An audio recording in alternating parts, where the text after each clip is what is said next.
I robot, 아이작 아시모브.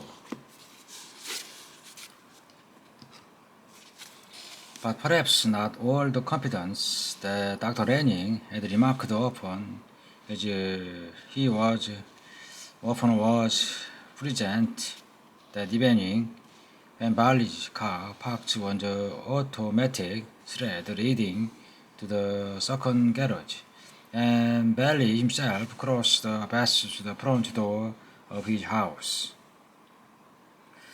The figure in the wheelchair looked up as they entered and smiled, but as his face lit with affection, he crossed over to it. The cripple's voice was a hoarse, grating whisper that came out of a mouth forever twisted to one side, rearing out of the face that was half scar tissue. "You are late, Steve." "I know, John, I know. But I've been up against peculiar and interesting trouble today." So, neither the torn face nor the destroyed voice could carry expression, but there was anxiety in the clear eyes. "Nothing you cannot handle?" "I am not exactly certain. I may need your help.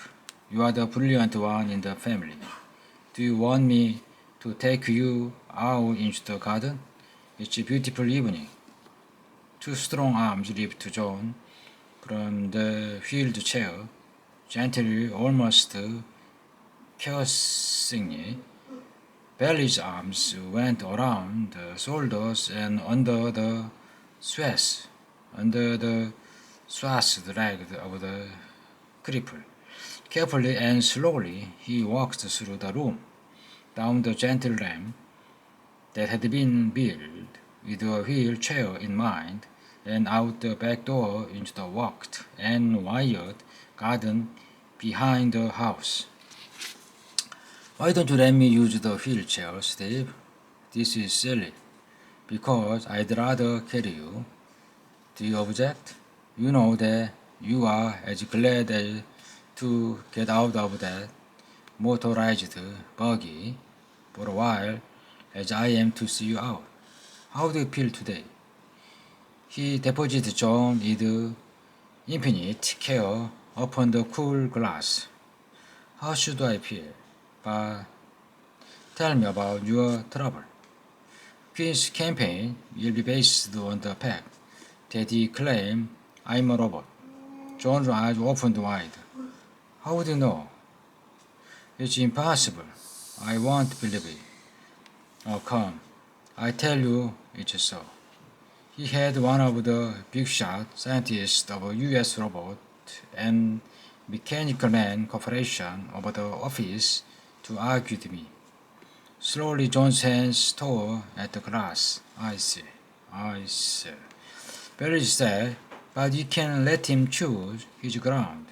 I have an idea.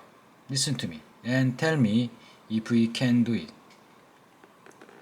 The scene as it appeared in Alfred Lanning's office that night was W of stairs. Francis Quinn stared meditatively at Alfred Lanning. Lanning's stare was savagely set upon Susan Kelvin, who stared impassively in her turn at Quinn. Francis Quinn broke it with a heavy attempt at lightness. "Blop. He's making it up as he goes along. Are you going to gamble in on that, Mr. Quinn?" asked Dr. Kelvin indifferently. "Well, it's your gamble, really." "Look here." Lanning covered definitely pessimism with bluster. "You've done that you asked. We eatness the man eat. It's ridiculous to presume him a robot." "Do you think so?" Quinn shot toward Kelvin.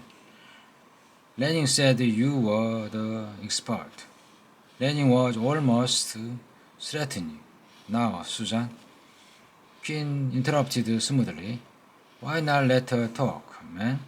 She's been sitting there, imitating gate post for half an hour. Lenin felt definitely harassed from what he experienced then to incipient paranoid was but a step. He said, very well, have your say, Susan. We want to interrupt you. Susan Calvin glanced at him humorously, then fixed cold eyes on Mr. Quinn. There are only two ways of definitely proving Bailey to be robust. So far, you are presenting circumstantial evidence with which you can accuse, but not prove. And I think Mr. Bailey is sufficiently clever to account that sort of material. You probably think so yourself, or you wouldn't have come here. The two methods of proof are the physical and psychological. Physical, you can dissect him and use an X-ray. How do that would be your problem? Psychologically, his behavior can be studied for if he is a fast positronic robot. He must conform to the three rules of robotics. A positronic brain cannot be constructed without them. You know the rules, Mr. Quinn. He spoke them carefully, clearly, quoting word for word the famous bold print on page 1 of the Handbook of Robotics. I've heard of them, said Quinn carelessly. Then the master is easy to follow, responded the psychologist drily. If Mr. Bailey breaks any of these three rules, he is not a robot. Unfortunately, his procedure works in only one direction. If he lives up to the rules, he proves nothing one way or the other. Quinn raised polite eyebrows. Why not, doctor? Because if you stop to think of it, the three rules of robotics are still essential guiding principles of a good many of the world's ethical systems. Of course, every human being is supposed to have the instincts of self-preservation. That's rule 3 to a robot. And every good human being with a social consequence and a sense of responsibility is supposed to defer to a proper authority. To listen to his doctor, his boss, his government, his psychiatrist, his parliament, to obey laws, to follow rules, to conform the custom, even when they interfere with his comfort or his safety. That's rule 2 to a robot, and also every good human being is supposed to love others as himself, protect his fellow man, risk his life to save another. That's rule 1 to a robot. To put it simply, by Bailey followed all the rules of robotics. He may be a robot and may simply be a very good man. But, said Quinn, you are telling me that you can never prove him a robot? I may be able to prove him not a robot. That's not the proof I want. We will have such a proof as you exist. You are the only one responsible for your own want. Here Lenin's mind leaped suddenly to the sting of an idea. Has it occurred to anyone? He ground out. The distinct attorney is a rather strange occupation for a robot. The prosecution of a human being, sentencing them to death, bringing about their infinite harm. Quinn grew suddenly Quinn. No, you can't get out of it. that way. Being district attorney doesn't make him human. Don't you know his record? Don't you know that he boasts that he has never prosecuted an innocent man? That there are a score of people left untried because the evidence against them didn't satisfy him, even though he even probably have argued a jury into automizing them. That happened to be so. Range's cheek quivered. No, kid, no. There's nothing in the rules of robotics that makes any allowance for human guilt. A robot may not judge whether a human being deserves death. It's not for him to decide. He may not harm a human, variety scum, or variety angel. Susan Kelvin sounded tried. Alfred, he said, don't talk foolishly. What if a robot came upon a madman about to set fire to a horse with people in it? He would stop the madman, wouldn't he? Of course. And if the only way he could stop him was to kill him, there was a faint sound in Rennie's throat. Nothing more. The answer to that, Alfred, is that he would do his best not to kill him. If the madman died, the robot would require psychotherapy because he might easily go mad to a conflict presented him of having broken Rule 1 to adhere to Rule 1 in higher sense. But a man would be dead and the robot would have killed him. While, as barely mad, demanded Rennie with the world sarcasm he could master. No, but he has killed no man himself. He has exposed the fact he might represent a particular human being to be dangerous to the large mass of other human beings we call society. He protects the greater number and thus adhere to Rule 1 is a maximum potential. That's as far as he goes. It's the judge who then condemned the criminal to death or imprisonment after the jury decided on his guilty or innocence. It's that the jailer who imprisoned him, the executioner who killed him, and Mr. Bailey has done nothing but determine truth and aid society. As a matter of fact, Mr. Quinn, I have looked into Mr. Bailey's career since you first brought this matter to our attention.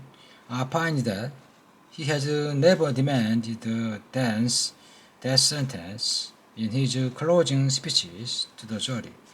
I also found that he has spoken on behalf of the abolition of capital punishment and contributed generously to research institutions engaged in criminal neurophysiology.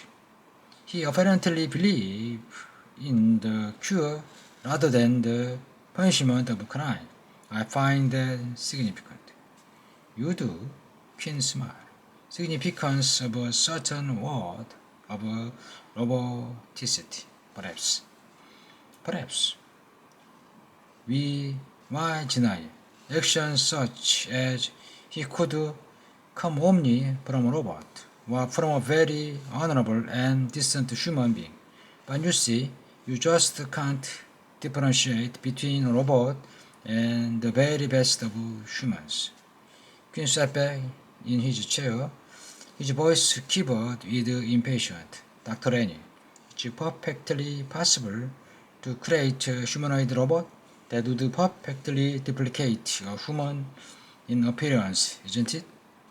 Rennie humbled. Lemuel hummed and considered.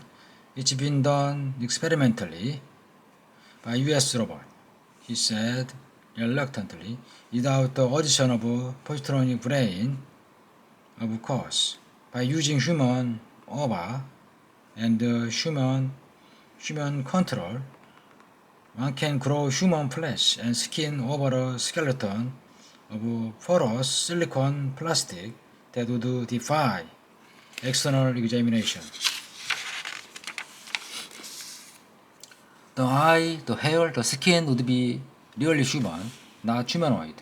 And if you put positronic brain and such other gadget as you might desire inside, you have a humanoid robot. Quinn said thoughtfully. How long would it take to make one? Lanning considered. If you had all your equipment, the brain, the skeleton, the ovum, the proper hormone radiation, say 2 months. The politician straightened out of his chair. Then you shall see what the inside of Mr. Bailey looked like. It will mean publicity for US robot, but I gave you your chance. Lanning turned impatiently to Susan Kelvin when they were alone. Why do you insist? And with real feeling, she responded sharply and instantly. Which do you want, the truth or my resignation? I won't type for you, US robot. US robot can take care of itself. Don't turn coward. What? Said Lennings. If you opened up belly and wheels and gears for out, what then? We won't open belly, said Kelvin disdainfully. Belly is as clever as Quinn, at the very least.